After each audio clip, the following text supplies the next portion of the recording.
Tere! Mina mõtlesin, mina räägin täna surmast.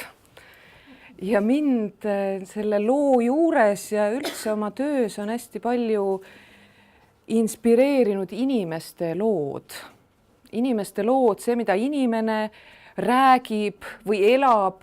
Ja mind on alati huvitanud ka see, et mis on tema loo ümber, et mis on need lood, mis mõjutavad, mis on selle inimese loo taustsüsteemiks ja selle ettekande tegemise juures olen ma tõesti inspiratsiooni saanud sellest ütelusest, et patupalk on surm. Kas ta siis on? Et mul on mitu head lähedast inimest, kellega vestlustest on huvitavaid ideid ja avastusi ja ikka rohkem ja rohkem ka küsimusi tulnud selle kohta. Et öeldakse ju, patupalk on surm. On üks graafik, kus on ja siis enam ei ole. Ehk surm, elu vastand. Et kas ta siis nii ikka on tegelikult või kuidas ta meid mõjutab. Et neid inimeste lugusid uurides, seda meie lugu, mida me räägime, mida me elame, seda mõjutab meie suguvõsa lugu, meie suguvõsa uskumused.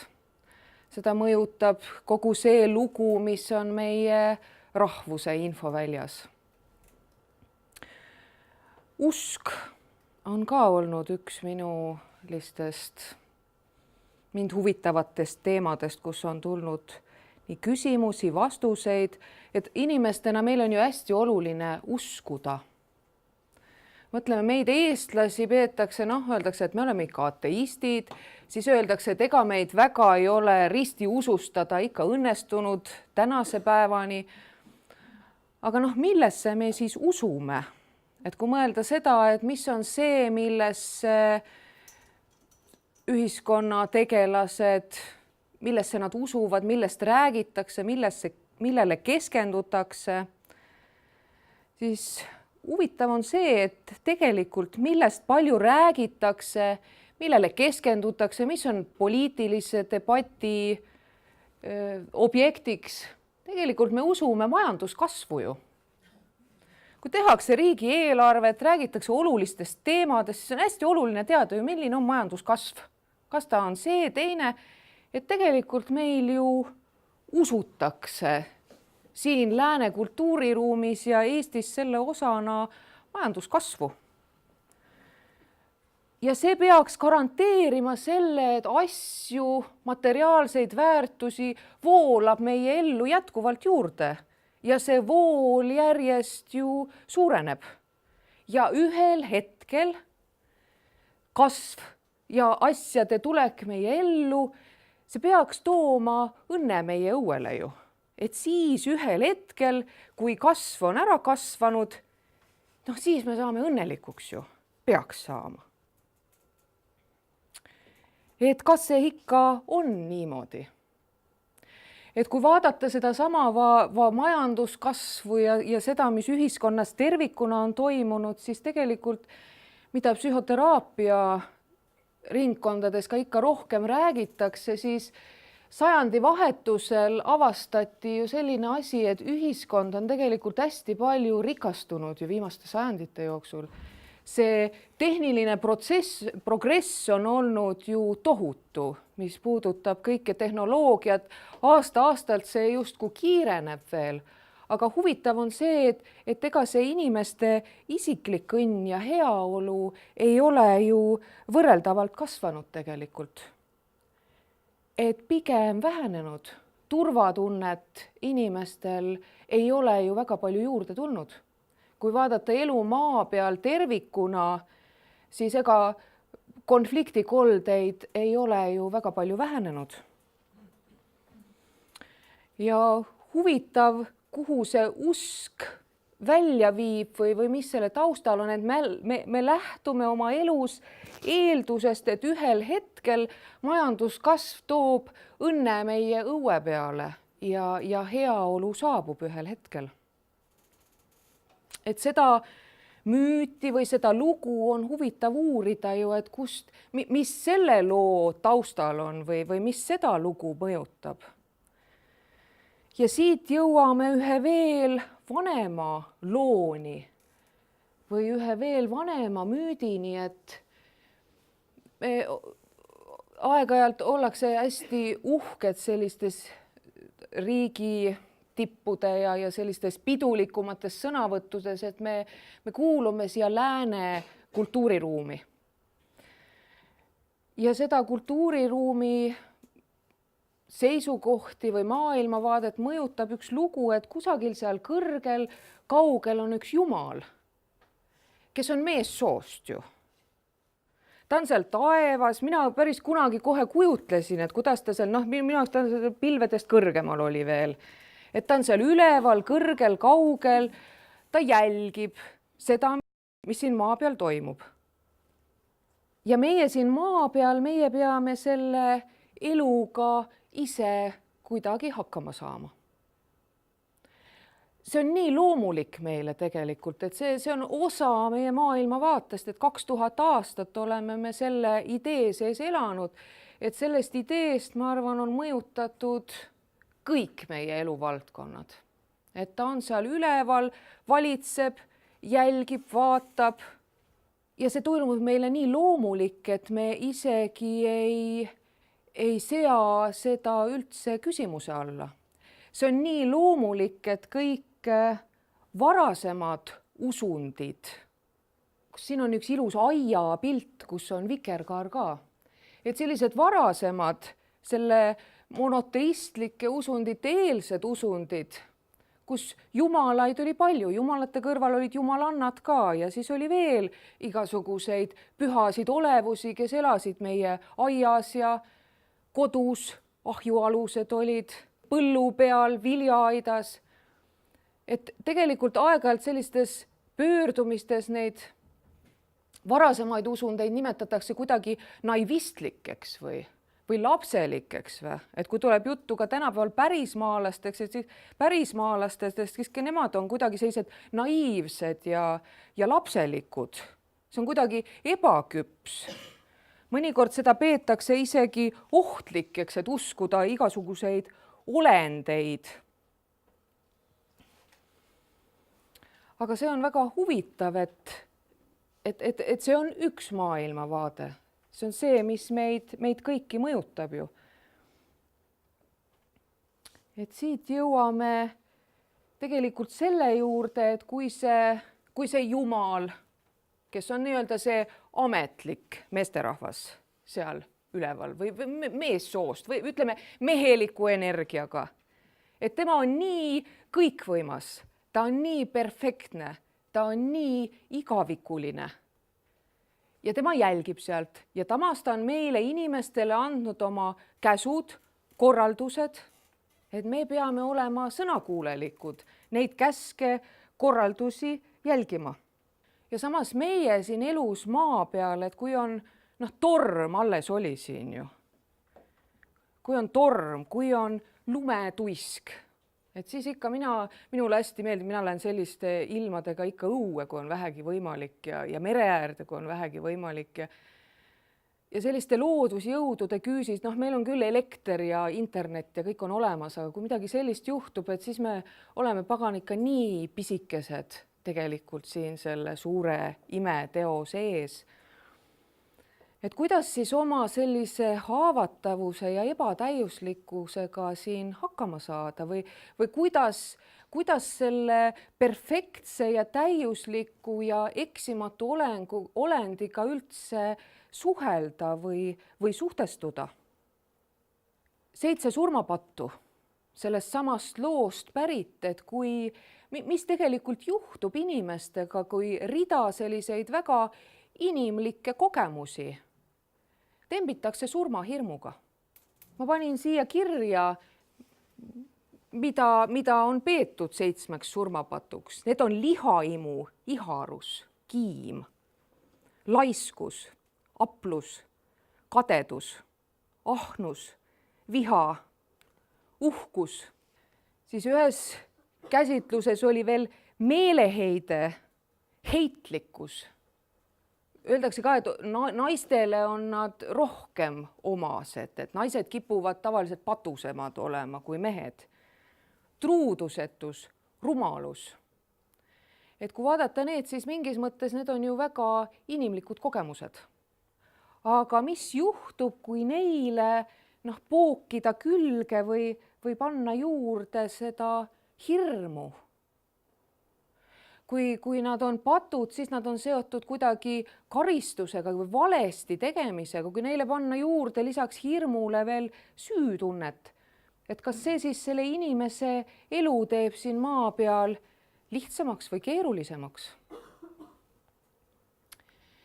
Ja siit jõuan jälle see, mida on siin jutuks olnud marejutus ja seesama elutung ja surmatund, Eros ja Thanatos.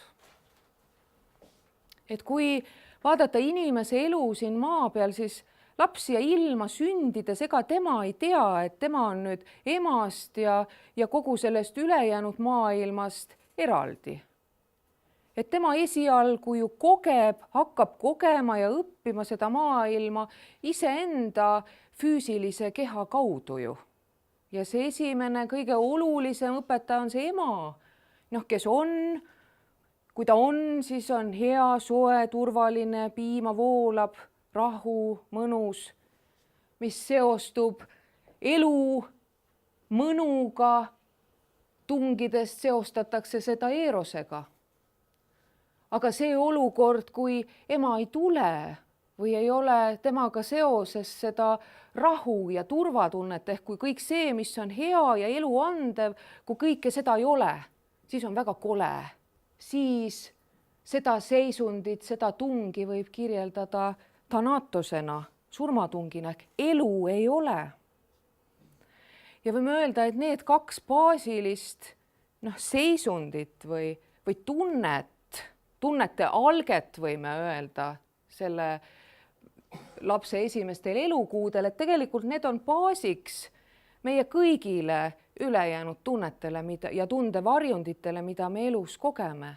Ehk me võime öelda isegi kahendsüsteemis, mitte isegi armastus versus hirm, aga armastus, usaldus, ühendus on, armastust, usaldust, ühendust ei ole. Väga inimlikud.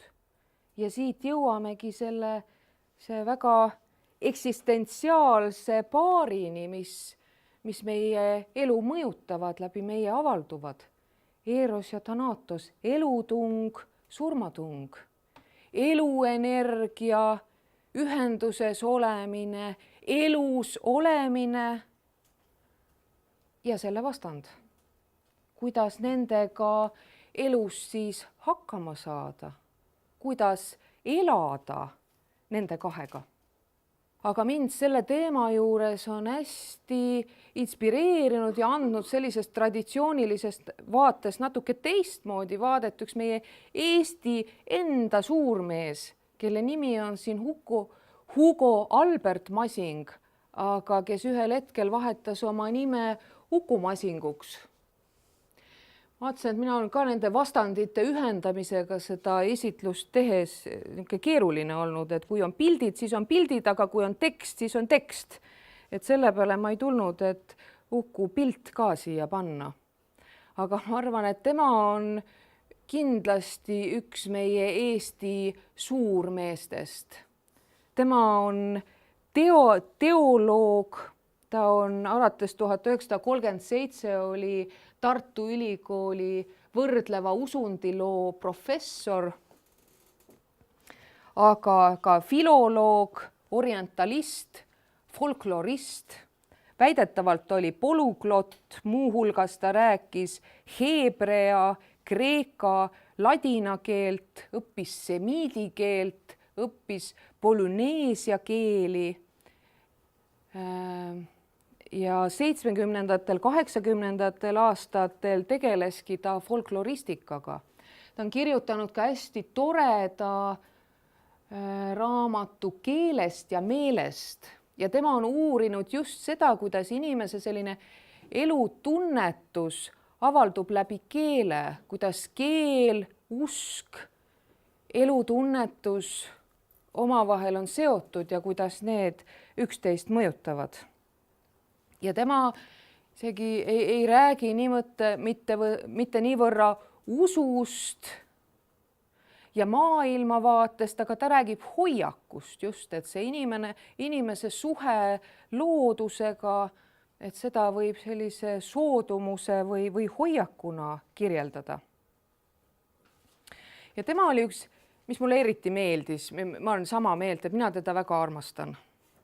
Ja tema juba 30-ndatel, 40-ndatel hakkas rääkima sellest, et kuidas eestlastel on kalduvus väärtustada ja kuidagi ülimaks pidada seda, mis tuleb välismaalt. Ja tema juba siis ütles, et kõik need isnad ja iidid, kes tulevad sealt Indiast, et see on kuidagi eestlaste jaoks niisugune millegipärast püham ja millegipärast vaimsem. Et juba tema ütles, et loitsigem oma keeles, rääkigem oma keeles. Et see keel ja see, kuidas me asju kirjeldame, et see inimese seob selle omaenda kultuuriruumiga.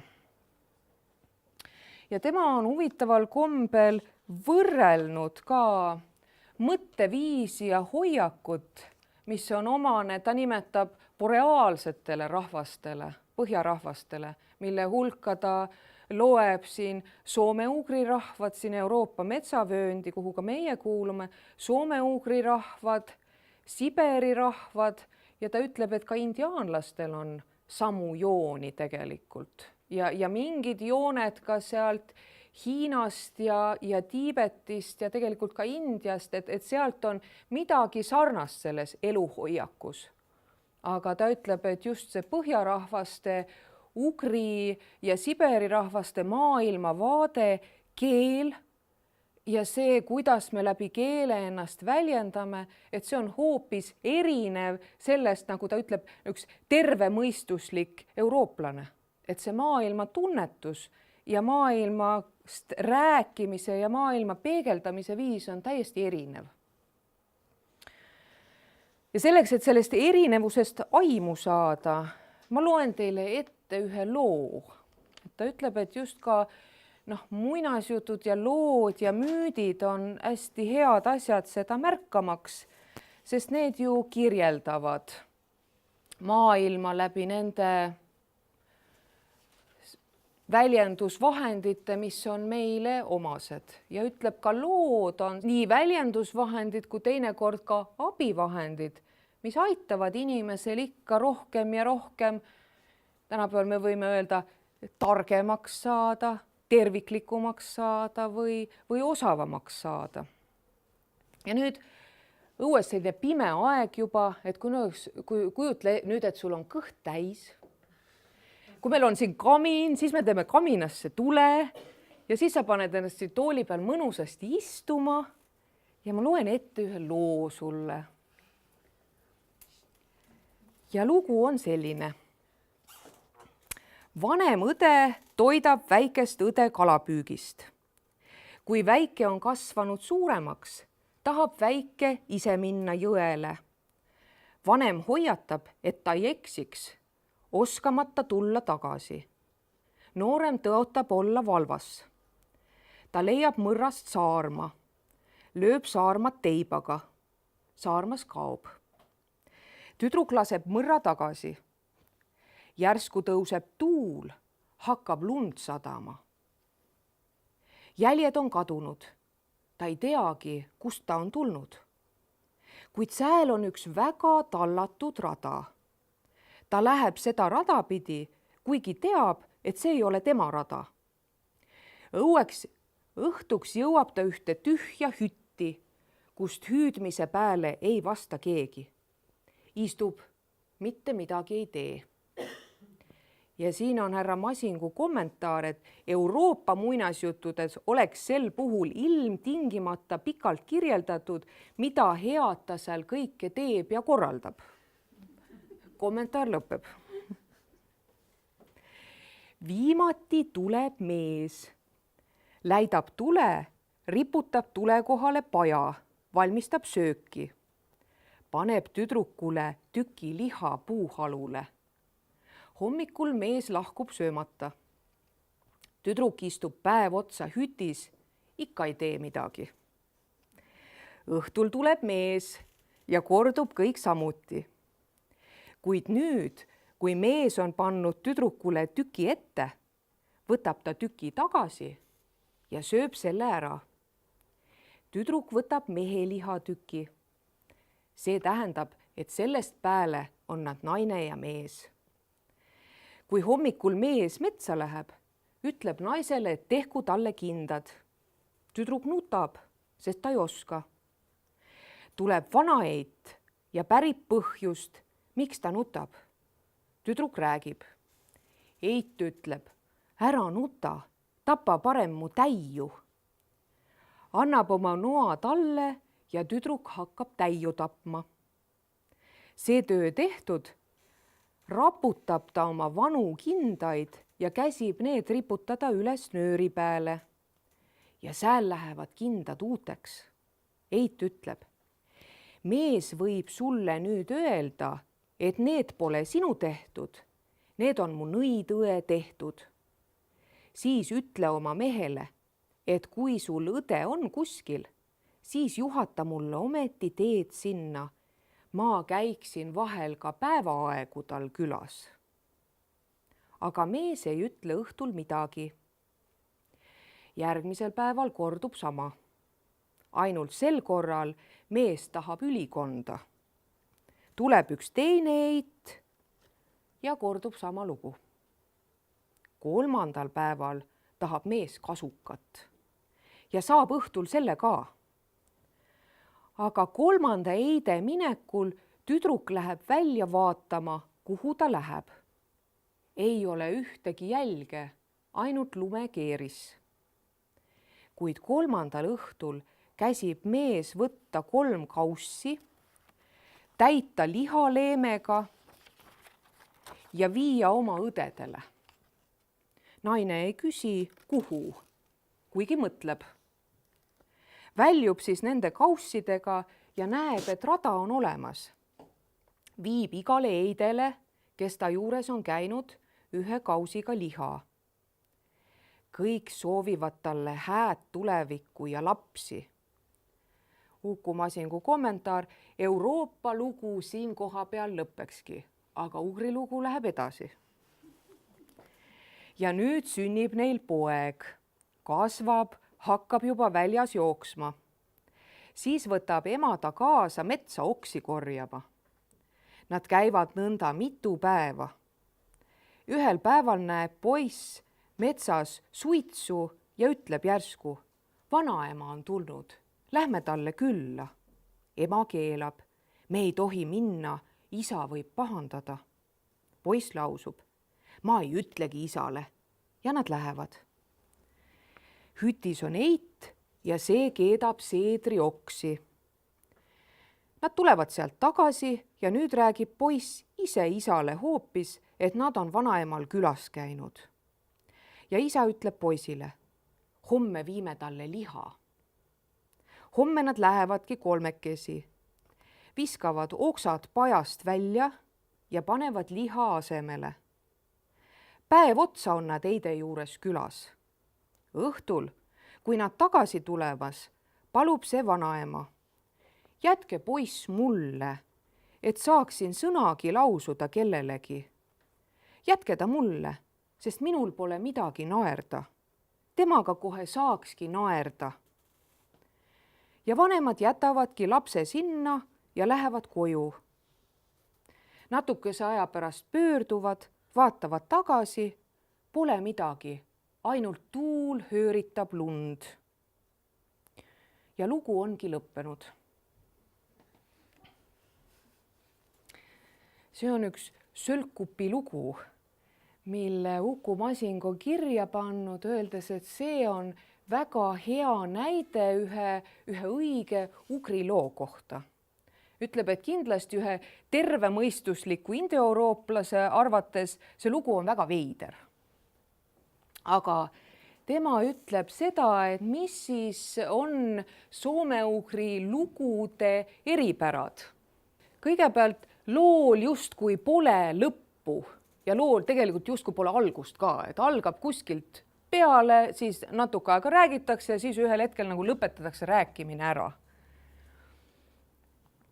Ja peategelasega ei juhtu loo lõpuks midagi sellist, et tema saatus oleks kuidagi normaalsem või parem või teistmoodi, et mis on just sellistes Indo-Euroopa muinasjuttudes või lugudes heaks lahenduseks tihti, et jõuab haljamale oksale, sotsiaalsetes klassides abiellub tihti üks klass kõrgemale või saab muul viisil paremale järjele. Ta ütleb, need Romeo ja Julia ja selleaegsed lood eesmärk on täidetud, kui paar saab voodisse, et siis tihti lugu saab valmis ja ei saa ka otsa. Ehk justkui sellist konkreetset lõppu neis lugudes ei ole. Ja siin tavaliselt sündmuste põhjuslikku seost ka väga põhjalikult ei seletata. Et võime vaadata, et iga episood on justkui selline sensatsioon või mis jälle toimub midagi sellist erilist ja teistmoodi ilma pikema sissejuhatuse ja ilma pikema väljajuhatuseta. Et kui meil oleks nüüd selline traditsiooniline ugri rahvaste juturing, mida sellistel hingede aegadel ju peeti, et siis seda lugu arutades tegelikult ma arvan, meil igaühel tekkisid sellele jutule sellised lingid, et kust ta tuli ja mis enne oli. Ja kui me seda siin läbi arutaksime kõiki neid selle loo eellugusid ja järellugusid, et siis me tegeleksime sellise tegelikult traditsioonilise soome-ugri, psühhoteraapiaga. Selline grupipsühhoteraapia, mis oli, ma arvan, paljude tänapäeva teraapiasuundade eelkäija. Et neid lugusid rääkida, jagada, siis mõni asi ajaks meid naerma, mõni asi ajaks võib-olla nutma, aga et see lugu saaks justkui meie kõigi fantaasiate seoste kaudu lihaluudele. Ja ugri lugudele on ka see omane, et ükski lõpp ei ole lõplik tegelikult. Et siin loos küll keegi ei surnud, aga tavaliselt on nii, et keegi sureb, kas peategelane või kõrvaltegelane, aga tegevus läheb edasi. Et see surm on lihtsalt üks sündmuste jadas. Ja tegelased lähevad ka sama tegevuse käigus ühest kohast teise. Ehk see teadmine, et oma teadvusega minna nagu ühest füüsilisest kohast hoopis mingisse järgmisse või eelmisse füüsilisse kohta, et see on midagi täiesti normaalset. Et need seosed, mis sündmusi seovad, on hoopis teistsugused, et need ei ole ei ajalised seosed ega kohtadega seotud seosed, vaid see on teistmoodi. Mis veel ugri lugudes on tihti, kui Masing ütleb, et mees tavaliselt, aga mõnikord naine ka. Et ta ütleb, et lugudes see boreaalne või see ugri mees siis käib kuskil, kas siis mis iganes asja ta ajab, aga oma asja ajamistelt toob ta tihti endale naiseks kas haldja või näki või mõne olendi, kes on kuidagi natuke teistmoodi. Ja selle liidu kaudu selle mehe elus midagi olulist muutub. Et tema elus on kas õnne või õitsengut või rahulolu või mida iganes, et tema elus, tema saatuses midagi olulist muutub. Ja Masing ütleb, et selle liidu sõlmimise kaudu see mees sellisel juhul justkui ületab nii-öelda senise keskmise või normaalse inimese piirid. Siit edasi ta järeldab, et selle põhjal võime öelda, et sellistele just boreaalsetele rahvastele on see kontakt loodusega tegelikult hästi omane ja lugudes seda ka kirjeldatakse. Ja just see kontakt loodusega aitab inimesel ületada selle senise, ta ütleb küll keskpärasus, aga võib-olla selle harjumuspärase ja saavutada mingi uue seisundi või uue taseme.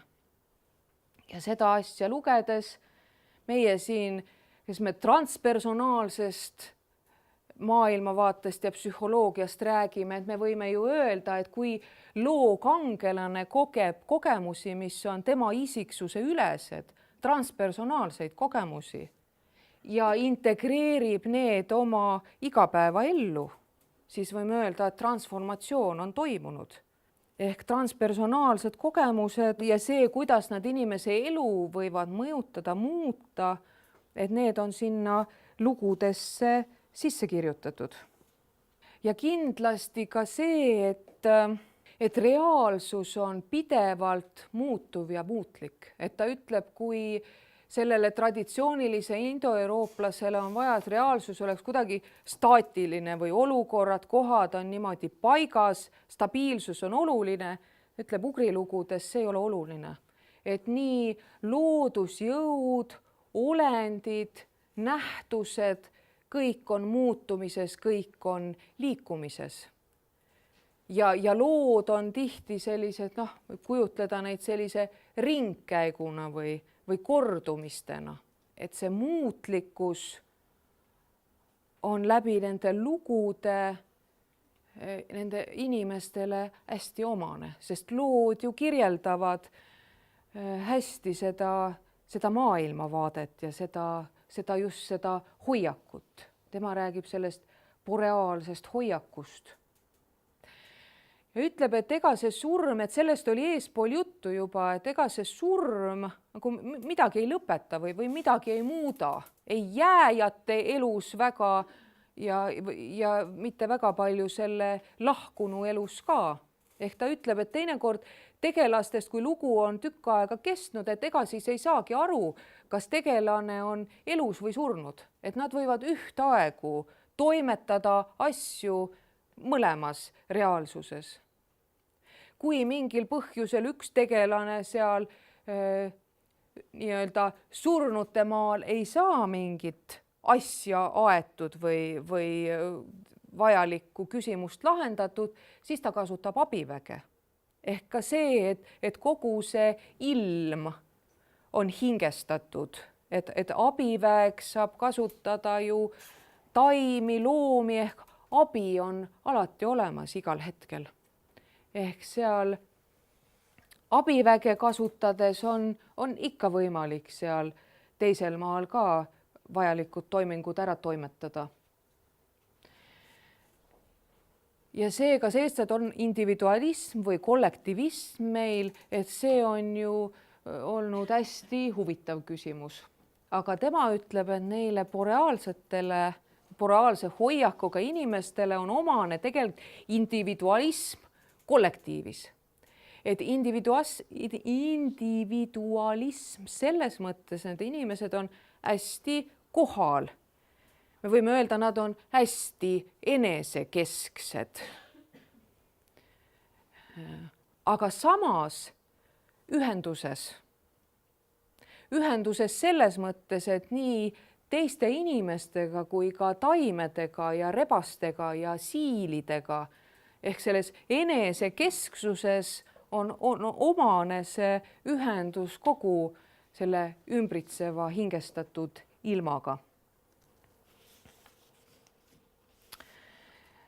Ja kui seda lähtuda veel sellest, et tema ütleb, et see maailmavaade või see ühine infoväli, mille sees inimesed on, et see on nii oluline, et selle sees me oleme kogu aeg läbi keele, läbi rääkimise, me oleme pidevas infovahetuses sellega. Kui tema ütleb, et see on meile siin hästi omane, siis võib öelda, et kõik see teadmine ju on jätkuvalt siin, et seda võiks ju kuidagi oma kasupüüdlikel ehk sellistel õnne toovatel eesmärkidel ära kasutada ju.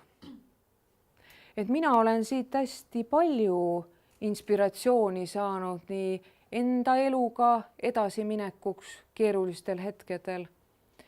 Ja terapeudina töötades ka nende inimeste lugusid jälgides ja tunnetades seda, mis on nende lugude taustal. Ehk mida siit kasutada? Ugri lugudes ütleb, et boreaalse hoiaku osa on see, et ole kohal. Et Mare rääkis siin sellest mindfulnessist, sellest seisundist. Et kui ma siia panin see, et ole kohal, teadvusta, märka, ehk lugudes inimesed on hästi kohal. Nad märkavad märke, nad märkavad seda, mis toimub. Ehk me võime, kui siit nüüd edasi järeldada midagi, siis me võime öelda, et osa boreaalsest hoiakust on see, et inimestel on omane see mindfulness seisund ehk olla kohal. Ka meie lisaks lugudele, ka meie laulud ju peegeldavad tegelikult seda sama hoiakut, mis siin viimane on, et inimestel on omane individualism kollektiivis, olles kohal, samal ajal ühenduses. Et kui mõelda meie regilaulude peale, kui mõelda meie laulupidude peale, et ühtepidi hästi kohal, samal ajal ühenduses.